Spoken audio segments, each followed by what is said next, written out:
What's up, real estate investors? In this video, we're going to go through the top 10 tax mistakes that real estate investors make and that you'll want to avoid in order to maximize your tax savings and avoid costly mistakes that could land you in an IRS audit or worse with back taxes, penalties, and interest. We'll dive into all that in just 1 second.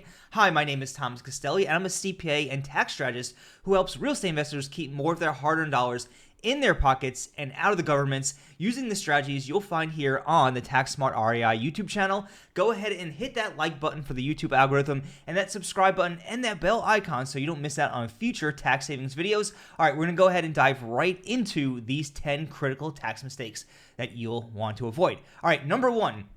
Not accounting for depreciation. See, depreciation is a key tax deduction for real estate investors, probably one of the most important, and that's because it is a non-cash expense that lowers your taxable income, often creating a tax loss only on paper. So in other words, you could be creating positive cash flow, putting money into your pocket or perhaps your bank account these days, but telling the IRS that you're actually losing money thanks to the non-cash expense called depreciation. So you want to go ahead and make sure you are taking your depreciation expense. You cannot avoid it. You must take it. So go ahead and make sure that you are. All right, the second one is going to be not allocating value to land. See, when you buy a rental property, the entire purchase price is not depreciated, right? Land is never depreciated, and a certain portion of your property's value is going to be allocated to land. So you want to make sure that that is actually done, okay? We see it all the time. People are depreciating their entire property and not allocating any value to land, which is a big no-no. You can usually determine the land value by using the property tax card with the county assessor or an independent third-party appraisal. All right, moving on to number 3, and that is deducting monthly escrow payments. Escrow payments typically are not tax deductible until they're actually paid out, so make sure that you're not prematurely deducting those monthly escrow payments. All right, moving on to number 4, thinking that you need an LLC to claim tax deductions. See, LLCs are typically primarily for asset protection purposes, and you do not need an LLC to claim tax deductions. You can operate your rental property right in your personal name without an LLC and to claim your deductions. So that's a big misconception out there. You do not need an LLC to take tax deductions. So the 5th one is thinking that all travel expenses or all travel costs are tax deductible, which is not always the case. See, if you own a property in a rental property market, let's say you live in New York like me, and you own a rental property in Jacksonville, Florida. Well, if you go ahead and you travel to Jacksonville, Florida on business, for business purposes, those expenses will typically be tax deductible because you already own a rental property in that market.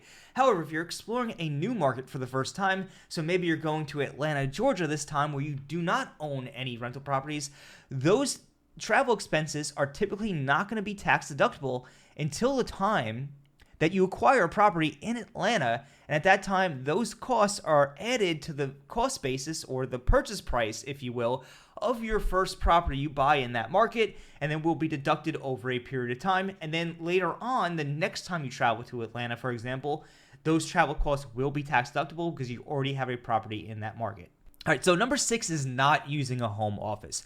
So when you travel from your residence to the first business location of the day, maybe it's your rental property, maybe it's to meet with an agent or broker, maybe it's to meet with your attorney, maybe it's to go to the bank, whatever the case is, that is typically going to be considered a personal commute.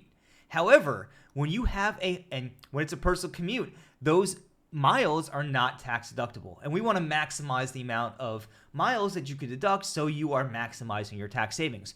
But when you have a home office, your first commute of the day is from your bedroom or from your bathroom, wherever you start your day, and you travel down to your home office, then that is going to be your first commute. Then from your home office to the next location, maybe that's the bank, maybe it's to meet with the agent, maybe that's to meet with the broker, whatever the case is. All right, whatever the case is, that those miles will be tax deductible because your home office makes your home a place of business. So go ahead and make sure that you are establishing a home office to maximize those vehicle deductions. Moving right along to the next one, number 7, not advertising the property for rent immediately. All right, so when you first acquire a property, your expenses typically are not tax deductible until that property is placed into service.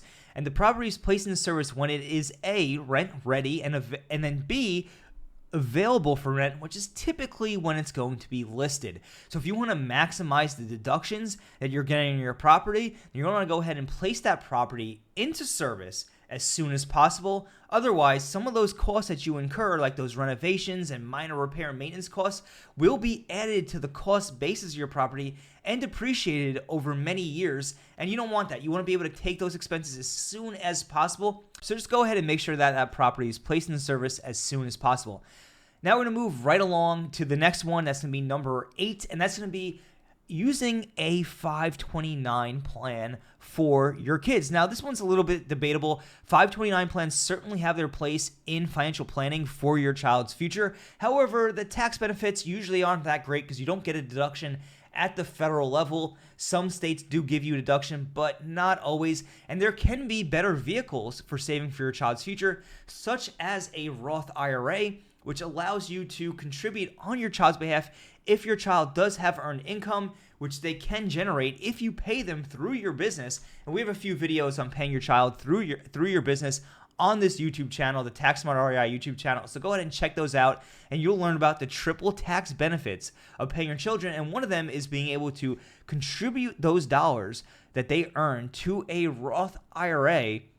And then that Roth IRA can later be used to fund their future. And there's a whole bunch of rules around that. And again, we have a few videos on that. So go check that out if you do want a deeper dive into this mistake. The next one's going to be having an ineffective document management system. When it comes to taking tax deductions and using complex tax strategies, documentation cannot be more critical. It is absolutely essential that you get this right. And that's because A, when you're taking tax deductions, you must have receipts or other records showing that you actually took those deductions, that those expenses are real. And you definitely want to make sure that you're using a system like QuickBooks Online, or otherwise known as QBO, to track those receipts. And also, if you're using complex strategies like real estate professional status or short-term rental loophole, you'll need those time records and be able to substantiate other items regarding those strategies. So you want to make sure that you have your documentation system set up correctly. It cannot be understated. I know it's boring. I know it's tedious, but you know what? It could potentially save you a lot of money if you ever do find yourself in an audit and if you're unable to substantiate those expenses. Well, that could be bad news. All right. Last but not least, number 10, and that is not using a 1031 exchange. Now, this one's super critical. Whenever you sell rental property, assuming you did well, assuming the property appreciated, you're going to have some capital gains taxes and most likely depreciation recapture taxes.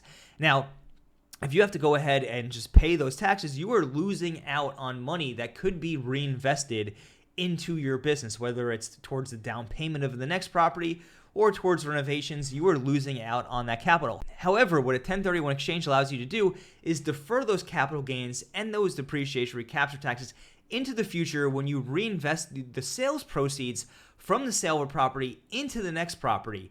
All right, so let's give a quick example on how powerful the 1031 exchange could be. Let's say you sold your property and you were going to owe $100,000 in taxes at the time of sale.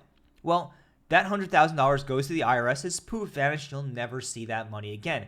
But now let's say you use a 1031 exchange and we're able to defer those $100,000 in taxes and use it towards the purchase of your next property. Well, that $100,000, if you used a 75% loan to value ratio, or LTV, that would be worth another $400,000 in additional purchasing power. So you want to go ahead and make sure that you are taking advantage of 1031 exchanges. Those are the 10 tax mistakes that you'll want to avoid in order to maximize tax savings and avoid costly mistakes. If you did like this video, be sure to hit that like button and also hit the subscribe button and that bell icon so you don't miss on future Tax Smart videos. We'll see you in the next one.